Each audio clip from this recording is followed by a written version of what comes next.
You're listening to the Inside Syracuse Basketball podcast presented by Kraus Health, the exclusive healthcare partner of Syracuse Athletics. Well, welcome back to another edition of the Inside Syracuse Basketball podcast. And with me today is Syracuse assistant coach Allen Griffin. Allen, how you doing? I'm doing great, Mike. How's everything with you? I'm doing good. First of all, I'm just marveling.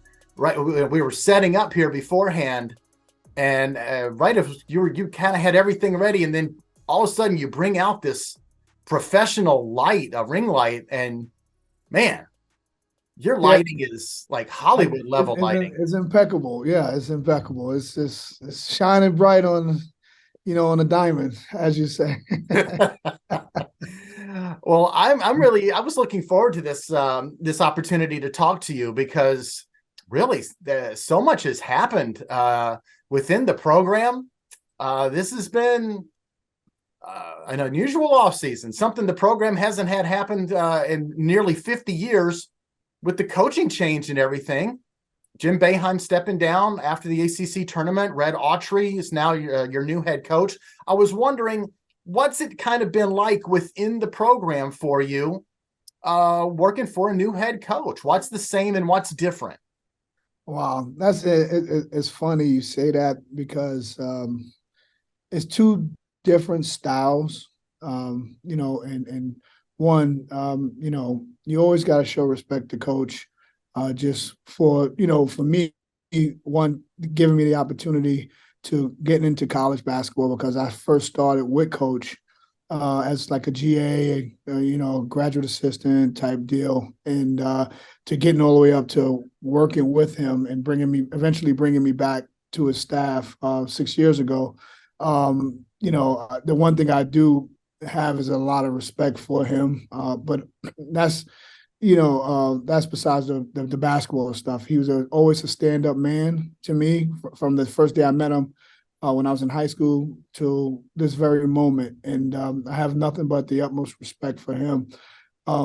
So working for him was something that I would cherish for the rest of my life, especially when it comes to the game of basketball, because not just in college, he's an icon all across basketball, period. Just with his experiences with USA Basketball, but just what he's done over his 47, 48 years in the sport and helping evolving the sport to where it is today. I just was blessed to being a part of that. Just to answer your question, it is a little different because, things were regimented. Like everything was on, the program ran itself. And that was a testament to him. And so in this offseason, working under Adrian, who's one of my good friends in the business, even when I was at other places, I would talk to Red twice, 3 times a week, maybe 7. We had that type of relationship, and we talked about everything. And, I couldn't be happier for a guy because he really worked his tail off. He did a great job for coach. And for, John Walhack, who put him in position and to getting the opportunity that he's gotten. They picked the right guy. Now he knows it's going to be a hard task, and that's why this off season we grind. This was probably one of the hardest off seasons for me as a coach because it's because it was when we started from the bottom. We started from ground up, and that's not to say anything different from coach, but Adrian has his own philosophies, and we had to get used to him being our boss now. You know what I mean? And so it was some things where he wasn't happy with me walking into a meeting and so forth. So and you got to respect that, and so we all had to kind of reinvent each other to each other, like what I mean. So I had to reinvent him, just not a good friend or one of the assistants. Now I had to. One of your assistants that I'm working for you. So, and he was the boss. Like, so it was tough, but a good tough, like not like I was stressing all summer. No, I had my moments where we had great moments over the summer. So yeah, it was good. It was different. It was a grind, but it was good. Yeah. I kind of, taking in what you're saying there. And it's like, I'm thinking about it from Adrian's point of view. He's going from being an assistant coach. And so his relationships with his fellow assistants, you, Jerry, is now different now that he's the boss. Also, his relationships with players.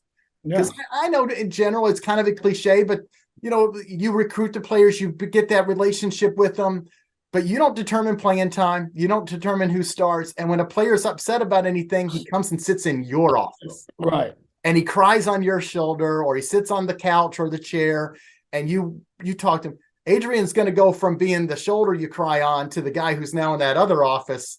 Right.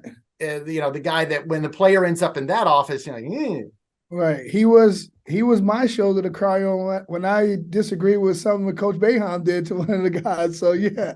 So now I can't cry on his shoulder anymore. So I got to figure out Jerry or Brendan who's the better consultant, to talk me off the edge when I'm mad at Red, Well, Brendan Strawn is the new guy on staff. You got to actually be the shoulder that he cries to, because you're the old hand now.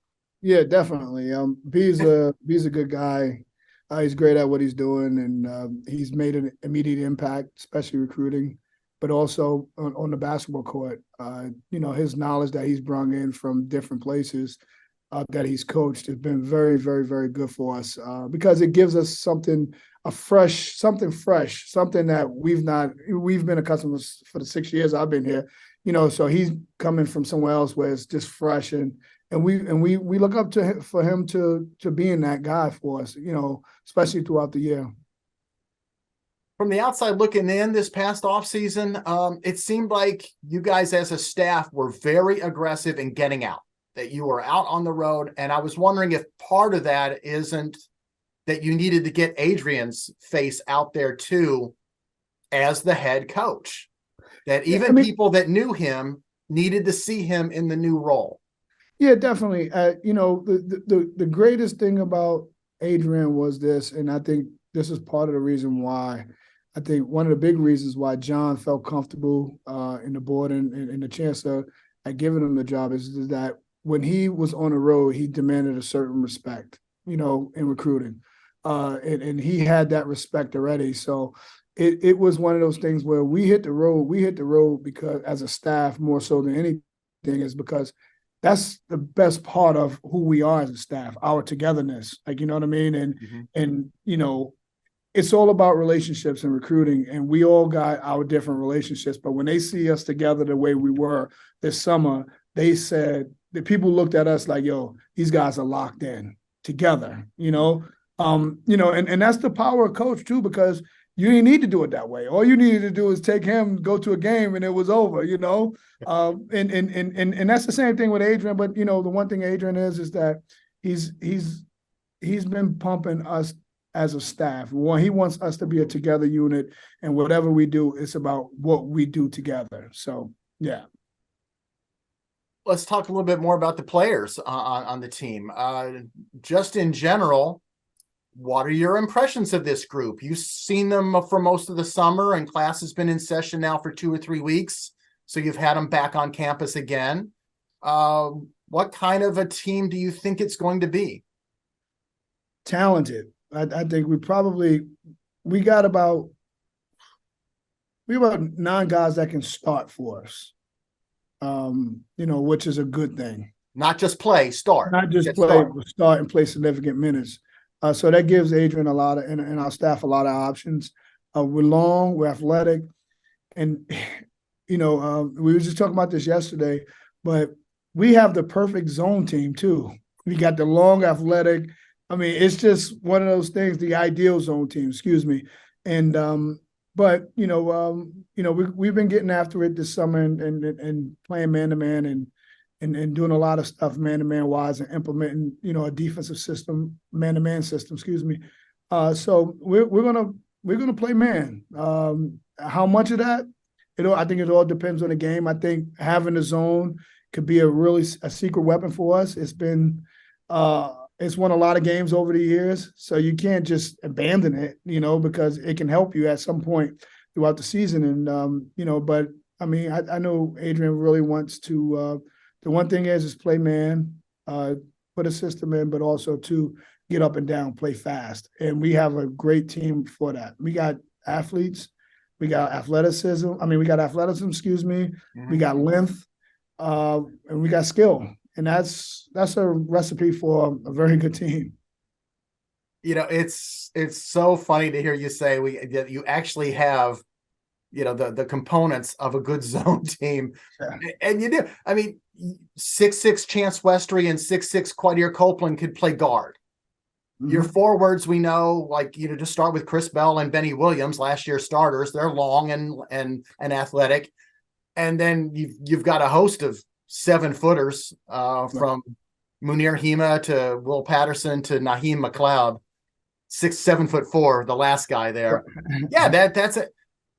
So we're going to see zone, aren't we? I know Adrian wants to play some man, but that zone's not going to go completely away. No, it's not. I don't think so. I don't want to speak for Adrian, but I think now, are we going to be an exclusive zone team? No. Okay. Just from the way we've been working this summer, I don't see us being an exclusive unless something drastic happens. But it's one of those things. It's a good weapon to have in our pocket, for Adrian to have in his pocket too, because it's just, certain times, certain matchups, you might need to throw something off a little bit. And I think the zone can be really helpful and really helpful for this team here. Yeah. I know in the past years you've worked with the center group, so this guy's not in your group, but Judah Mintz led the ACC in steals last year while playing within the zone, and I know that's not usual. Syracuse guys have often had a lot of steals. Usually you get to play the passing lanes in the zone, and that's how you get your steals. But I keep thinking about what a dynamic lockdown defender Judah could be in a man-to-man situation. Am I wrong? No, you're not wrong. The greatest thing that I was just telling somebody this morning, Mike, it's funny that you brought this up too, is that I was telling Jason Hart. I called Jason Hart. He's actually in Singapore right now with his team. Oh my God. And we run stuff by each other all the time. We probably call each other 3 or 4 times a week. And just run stuff, and then Jason, he bleeds orange, and he's like, "Hey, how's my team doing up there, Griff?" And I was telling him, and he asked me, and I said, "You know what, Jay? We got one of those battles that we used to have a long time. Like, when we put Judah on one team and we put JJ on the other team, and it's a constant battle. It's like, it's just you got 2 high-level guards going at each other every day." And Judah has been very impressive in terms of, being able to stay in front of the ball and guard whoever. There's times where Judah's guarding Justin Taylor. It's sometimes where Judah's guarding, in a switch with Malik Brown. So it's just he has the ability to be probably one of the best on-ball defenders in the country, if not the best. That's funny that you're talking to Jason Hart, because he was a great defender too. He was, and that guy could get low in his stance. Oh man! And I remember the practices when you and Jason would go head to head. Oh yeah, we talked about that. We was so much shit talking. Mike, excuse my French, but it was. And you know what, Jason made, and the thing about it, what I told him at the end of our conversation, I said, "You know what, Jay, you made me a better player. I made you a better player." And I said, that's what's going to happen here. JJ's going to walk out of this a better player, and Judah's going to walk out of this a better player. And those guys are teammates, and we were teammates. You know what I mean? Mm-hmm. So that's a great thing to have, and it's great. The competition across the board on this team for practices has been pretty amazing. Let's move to your group. Like I said, in recent years, the assistant coaches all took a position group. You've been with the centers for a while. First of all, is Adrian going to kind of continue that method in practice to have a different assistant coach with each group primarily? Yes, it's still that way. We've been doing some individuals throughout the week, and we've broken up to individual, coaches, which I have the centers. Brendan has the forwards, taking over Adrian's spot, and Jerry has the guards. I got a unique group, Mike.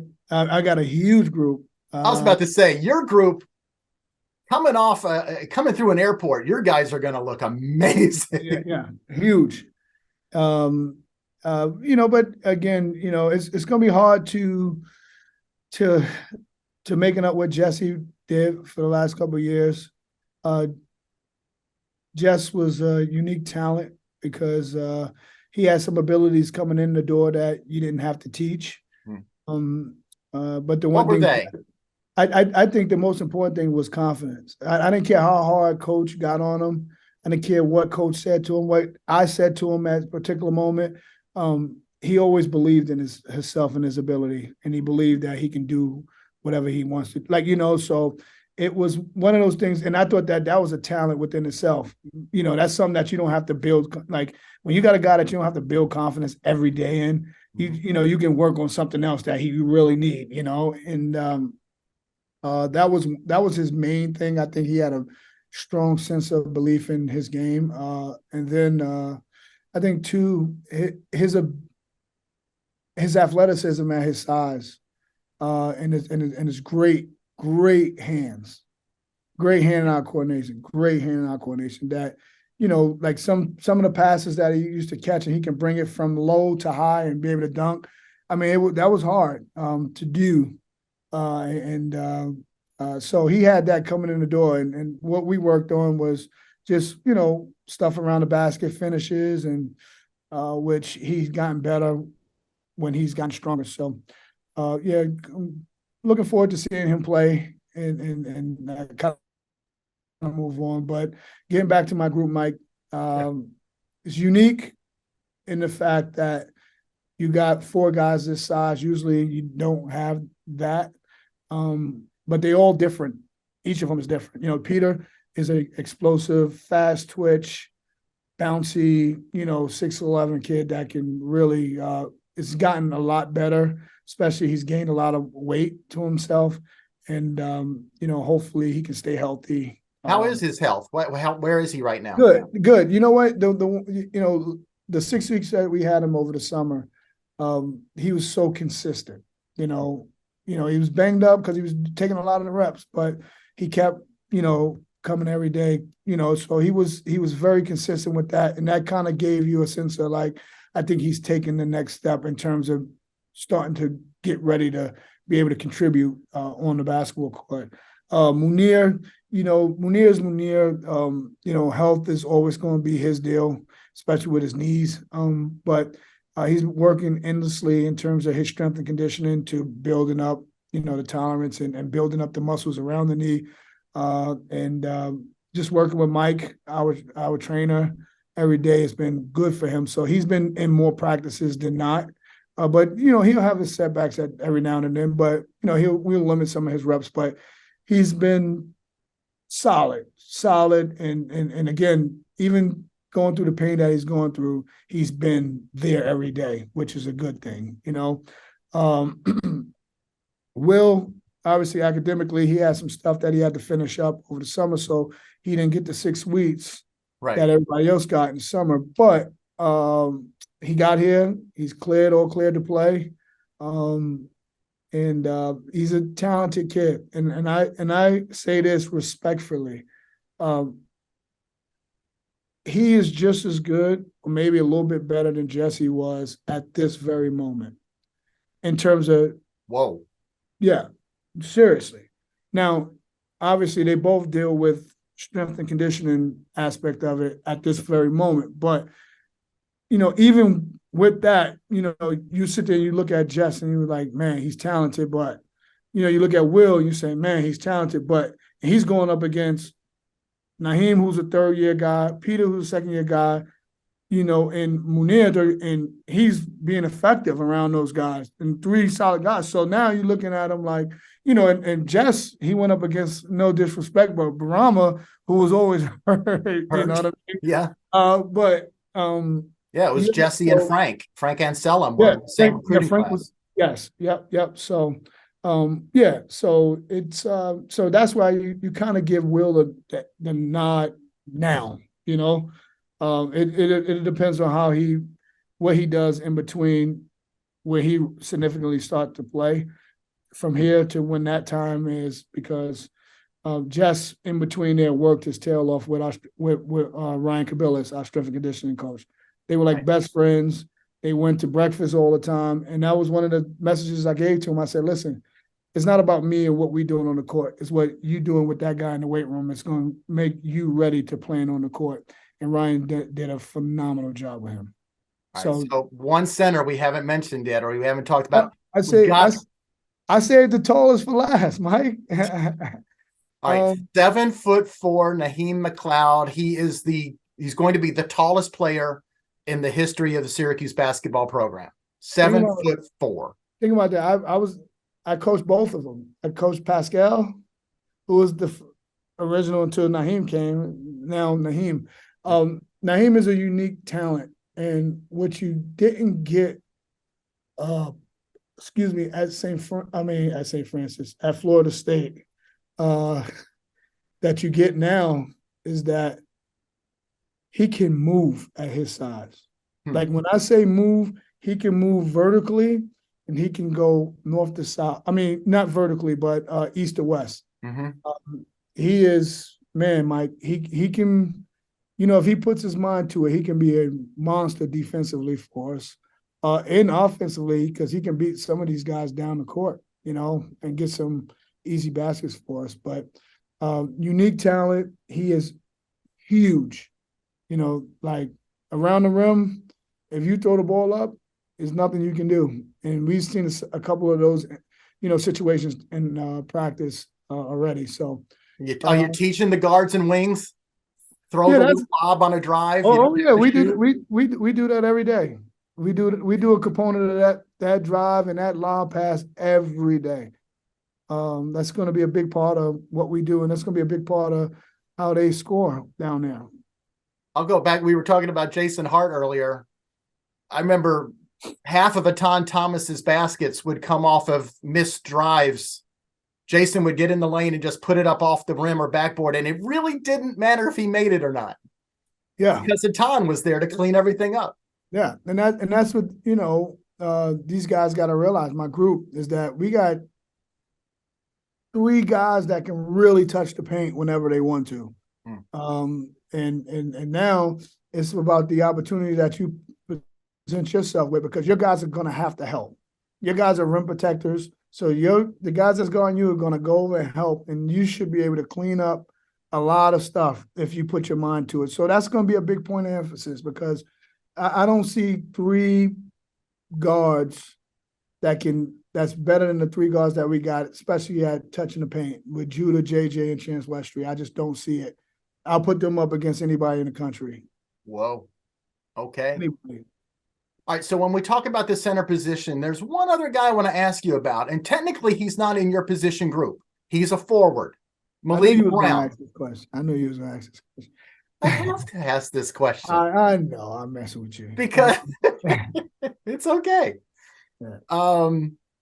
Because, he played a little bit of the center spot last year as a freshman. He would slide over, and now he's had another year in the weight room, another off season and everything. How much do you think we see Malik Brown at the 5? I think you see him a lot. I think that's something that's an advantage for our team, because there's going to be a lot of, 5s that can really match up with him in terms of his speed, athleticism, and what he can do on the perimeter in terms of playing through him at some particular moments. I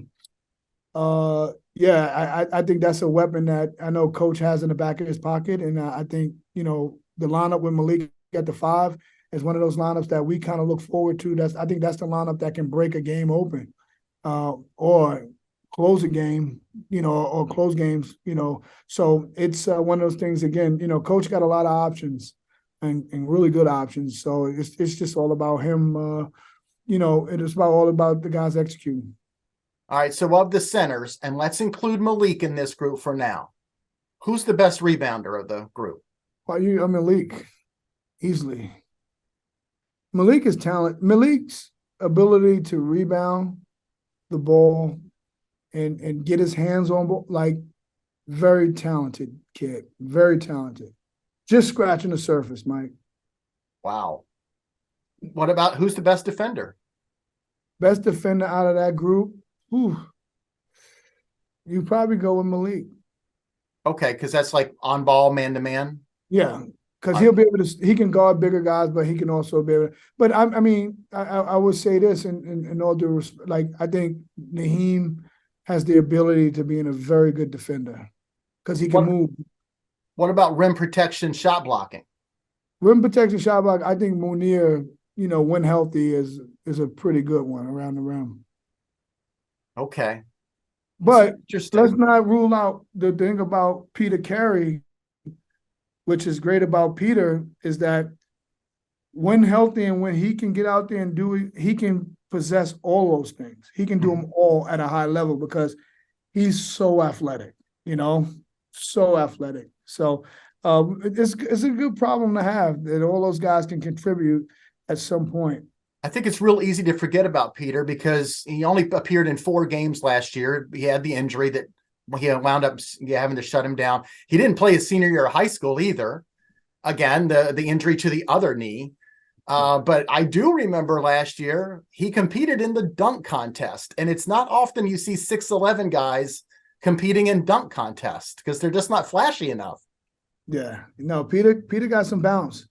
And he can run for days. He, obviously ran cross country in high school. So, which wasn't fair because every stride of his was like it was 3 for the little kids. Yeah, exactly. Yes, exactly. So, yeah. Did you run cross country in high school, Griff? What? I don't even want to run a track. No, I couldn't. I would never. Like, that's just not. I got ADD. My attention is just like, I could not run that long for nothing, Yeah. You played a little baseball though, right? I did. Baseball is one of my favorite sports, probably my most favorite sport. I was just I was just better at basketball, but baseball, growing up, played it, loved playing it. I actually played softball, co-ed softball up until when like 6 years ago, up until like 4 years ago, excuse me. And then I stopped. When you run into first base and you feel like you're pulling a hammy, that's when you know you got to stop. So, especially in softball. So I was just like, you know what? I'm done. As a guy who completely tore his calf muscle playing men's league softball, I understand. I get it. Yeah. And that is when you begin to realize, you're a little old. Yeah, it's over. Like, Mike, it's crazy. Like, I don't play pickup basketball. Mm-hmm. I have no desire to play pickup basketball. I'm not playing 2-hand catch with football. Like, I'm not doing none of that stuff. I just golf. I try to play golf and just be the best at that I can be. You really got bit by the golf bug, I understand. I have. I love it. And the part about golf to me is that it's such a competitive sport, and it brings guys that really wasn't the athlete I was.